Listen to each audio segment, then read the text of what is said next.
Karate కళ్యాణితో మాట్లాడారు. ప్రీతి కూడా డ్రగ్స్కి సంబంధించి ఆవిడ పేరు కూడా బయటకు వచ్చింది. ఇప్పుడు మస్తాన్ సాయి డ్రగ్స్కి సంబంధించి బయటకు వచ్చింది. మీకేమన్నా అనుమానం వస్తుందా ఇప్పుడు అతని వ్యవహారం? అది పోలీసులే చెప్పాలని కోరుకుంటున్నాను సార్, మీరే చెప్పాలి.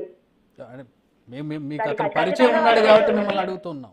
ఇప్పుడే నాకు ఒక అనానమస్ కాల్ కూడా వచ్చింది సార్, ప్రీతికి సంబంధించి. అండ్ ఉదయ్, ప్రీతి అండ్ మస్తాన్ సాయి అవినాష్ వాళ్ళ ఫ్లాట్ లో కొండాపూర్ లో స్మోకింగ్ చేస్తున్న వీడియో కూడా నాకు ఇప్పుడే రావడం జరిగింది సార్. వీడియో వచ్చింది మీకు? వీడియో వచ్చింది. ఫార్వర్డ్ చేయగలుగుతారా బిగ్ టీవీకి మీరు? తప్పకుండా సార్, నేను పంపిస్తాను. బట్ అది మరి పంపించచ్చో లేదో నాకు తెలియదు. బట్ ఇప్పుడే నాకు వచ్చి అనానమస్ కాల్ వచ్చి పంపించారు, విక్టిమ్ పంపించారు, వన్ ఆఫ్ ద విక్టిమ్ పంపించారు. సో ఈ విక్టిమ్ ఎవరికి విక్టిమ్? ప్రీతికి విక్టిమ్ సార్. ప్రీతికి ఏ విధంగా విక్టిమ్? సో 1 lakh గురించి స్టోరీ మీరు నిన్న టీవీలో వినే ఉంటారు సార్. మరి సో ప్రీతి, నేను వినలేదు, ఒకసారి ఏమనుకోకుండా ఇంకొకసారి చెప్తారా? సో ప్రీతి వాళ్ళు రాజ్ తరుణ్ కి హెల్ప్ చేయడానికి 1 crore అడిగారని తెలుస్తుంది సార్. ఓకే. రాజ్ తరుణ్ మద్దతుగా ఉండి నా పైన కేసెస్ పెట్టి నన్ను జైలుకి పంపించి నా ఇల్లు రాజ్ తరుణ్ కి ఖాళీ చేయించి అప్పచెప్తే శేఖర్ భాష, ప్రీతి, ఉదయ్ ఇందులో ఎవరెవరైతే ఉన్నారో వాళ్ళు 1 crore డిమాండ్ చేసినట్టు తెలుస్తుంది. సో అలా అవినాష్ అనే అబ్బాయిని ఫ్రమ్ వైజాగ్ పురమాయించారు. సో ఆ అబ్బాయి 1 lakh వరకు ఖర్చు పెట్టాడంటండి. శేఖర్ భాష మెడికల్స్ కి కానివ్వండి, శేఖర్ భాష MLC కి కానివ్వండి, ప్రీతి బట్టలకి కానివ్వండి, ప్రీతి ఆల్కహాల్ కి కానివ్వండి, అలా 1 lakh ఖర్చు పెట్టారు. 1 lakh ఖర్చు పెట్టిన తర్వాత అవినాష్ దగ్గర డబ్బులు అయిపోవడంతో అవినాష్ వాళ్ళు శేఖర్ భాషకు చెప్పారు. శేఖర్ భాష రాజ్ తరుణ్ కాంటాక్ట్ అయ్యి మరి డబ్బులు ఇవ్వండి అని అడిగితే 4 గంటలు వెయిట్ చేయించాక డబ్బులు ఇవ్వలేదంట రాజ్ తరుణ్. మరి ఇలా 20,000 అడిగితే ఇవ్వలేదు, 1,00,000 రూపాయలు అడిగితే ఇవ్వలేదు, ఇతను 1 కోటి రూపాయలు ఇచ్చేది ఏంటి అని ప్రీతి వాళ్ళని గట్టిగా క్వశ్చన్ చేయగా ప్రీతి వాళ్ళకి అవినాష్ వాళ్ళకి గొడవ అయిందంటండి. సో అలా అవినాష్ విక్టిమ్ అయ్యాడు. ఇప్పుడు అవినాష్ ఎవిడెన్సెస్ అన్ని ముందుకు ఇస్తున్నారు సార్. సో ఇప్పుడు అవినాష్ కూడా ఉన్నాడు డ్రగ్స్ ఇష్యూలో? ఉన్నట్టే కదా సార్, మరి నాకు తెలియదు, నేను లేను దాంట్లోని, బట్ ఉన్నట్టే కదా సార్. సో ఇప్పుడు ఈ మొత్తం వ్యవహారంలో ఈ మస్తాన్ సాయి వల్ల మీరు కూడా ఇరుక్కున్నారనుకోవాలా? నన్ను ఇరికిచ్చారు కదా సార్, నన్ను ప్రిజన్ కి పంపించారు. దీనికి ఇరికించింది ఎవరైనా కానీ కారణం మస్తాన్ సాయి అనుకోవచ్చా? పోలీసులు చెప్పాలి సార్, ఇండైరెక్ట్ గా. అంటే సరే పోలీసులు ఎలాగో చెప్తారు ఇన్వెస్టిగేషన్ లో, బాధితురాలుగా మీరు ఉన్నారు కాబట్టి మిమ్మల్ని అడుగుతున్నాం డైరెక్ట్ గా. డెఫినెట్ గా సార్ ఉంది సార్, ఉంది అని చెప్తాను. మస్తాన్ సాయి వల్ల మీరు ఇరుక్కున్నారు, ఇప్పుడు ఇంకా ఎవరు ఇరికిచ్చినా కూడా ఇరుక్కున్నాను సార్. సో ఇప్పుడు మస్తాన్ సాయికి సంబంధించి ఒక డ్రగ్స్ కేసే కాదు, అతని ఫోన్లో చాలా మంది అమ్మాయిల ప్రైవేట్ వీడియోలు ఉన్నట్టుగా కూడా తెలుస్తోంది. దీనికి సంబంధించి మీకు ఏమైనా సమాచారం ఉందా? నేను దానికి సంబంధించి ఆల్రెడీ FIR కాపీలో కూడా రాశాను సార్. గుంటూరు మరి మా FIR కాపీలో మెయిన్ అంశం మర్చిపోయి ఒక లవ్ అని, గుండెకాయ అని అదే పట్టుకున్నారు తప్ప మరి మెయిన్ అంశం సార్ ఇది. మరి ఈ రోజు బయటకు వచ్చింది, ఇన్ని రోజులు లావణ్య తప్పైపోయింది సార్. అది మెయిన్ అంశం కదా సార్. అవును, ఖచ్చితంగా మెయిన్ అంశం. ఎందుకంటే చాలా మంది అమ్మాయిల వీడియోస్ ఉన్నాయి, సెలబ్రిటీస్ అంటే ప్రముఖుల పిల్లలు ఉన్నట్టుగా తెలుస్తోంది అందులో. అవును సార్, ఒక 2 అమ్మాయిలు నాకు కూడా ఆల్రెడీ ఫోన్ చేస్తున్నారు సార్.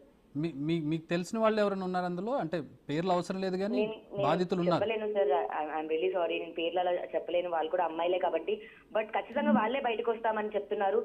మేబీ వాళ్ళు బయటకు వచ్చిన అది మనం చెప్పాక బాగుంటుందేమో సార్. అదృష్టవశాత్తు మీరు లేరు అనుకుంటా అందులో.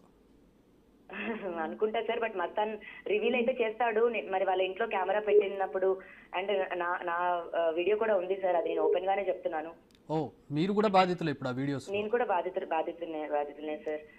నావి కూడా టెలికాస్ట్ చేస్తామని నన్ను బెదిరించాడు మస్తాన్. మొన్న వారం క్రిందట కూడా నన్ను బెదిరించాడండి మస్తాన్. ఓకే, అంటే ఎట్లాంటి వీడియో? సో మేము ఫస్ట్ మస్తాన్ వాళ్ళ ఇంటికి వెళ్ళినప్పుడు రూమ్ లో కెమెరా ఉండింది సార్, నేను డ్రెస్ చేంజ్ చేసుకున్నాను.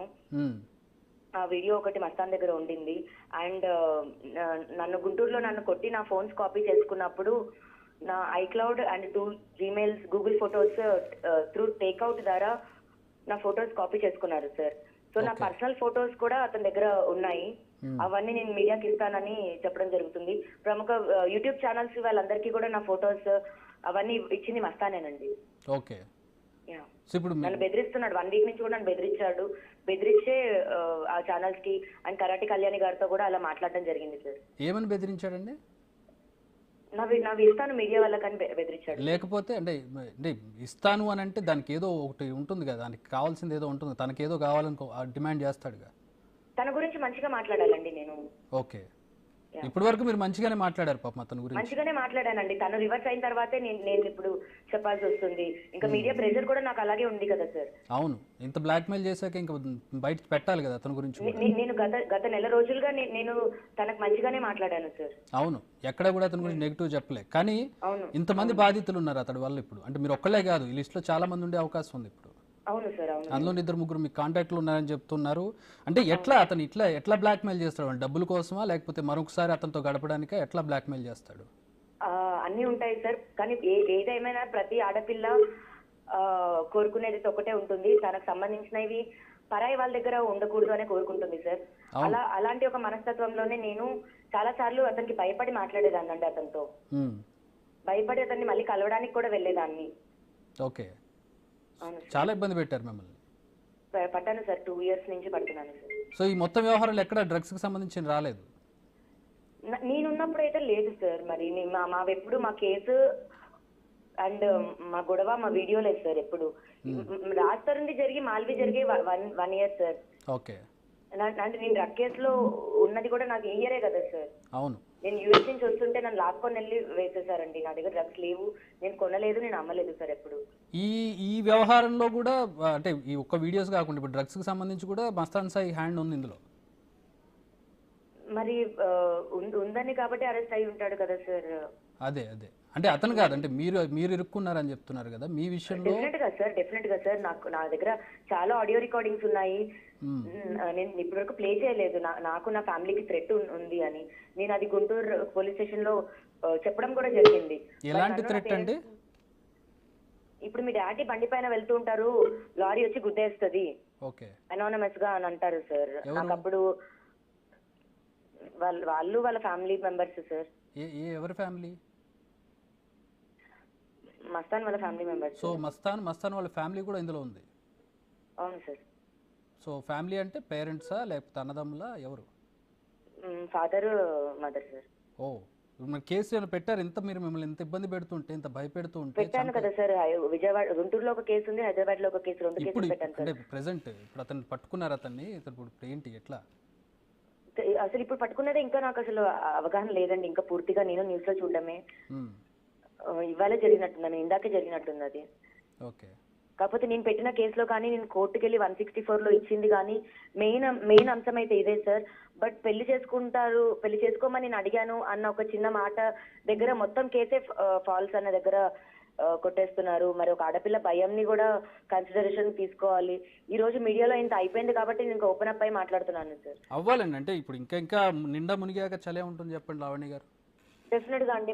నాకు ప్రొటెక్షన్ కూడా అలాగే ఉంటుంది అంటే నేను డెఫినెట్ గా బయటకు వచ్చి మొత్తం మాట్లాడతాను. ప్రొటెక్షన్ ఖచ్చితంగా పోలీసుల నుంచి మీరు ఖచ్చితంగా, ఒక మహిళగా మీరు ఖచ్చితంగా పోలీసుల నుంచి ప్రొటెక్షన్ తీసుకోవాలి. మీకు ఎట్లాంటి హాని కలగకుండా మీరు ఖచ్చితంగా పోలీసుని ఆశ్రయించాలి ఇలాంటి మీకు థ్రెటనింగ్ ఉన్నప్పుడు. నేను సామాన్యురాలు సార్, నార్మల్ అమ్మాయిని.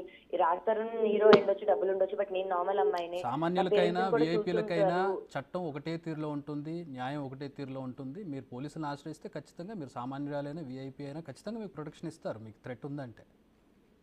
యా సార్, నన్ను ఒక 1 week గా అయితే నన్నైతే థ్రెట్ చేస్తున్నాడు. నీకు ఇస్తాను వీడియోస్ అని పెట్టాడు. నేను వాటికి సంబంధించిన స్క్రీన్ షాట్స్ కూడా నేను ఇప్పుడు సబ్మిట్ చేస్తాను సార్ మీకు.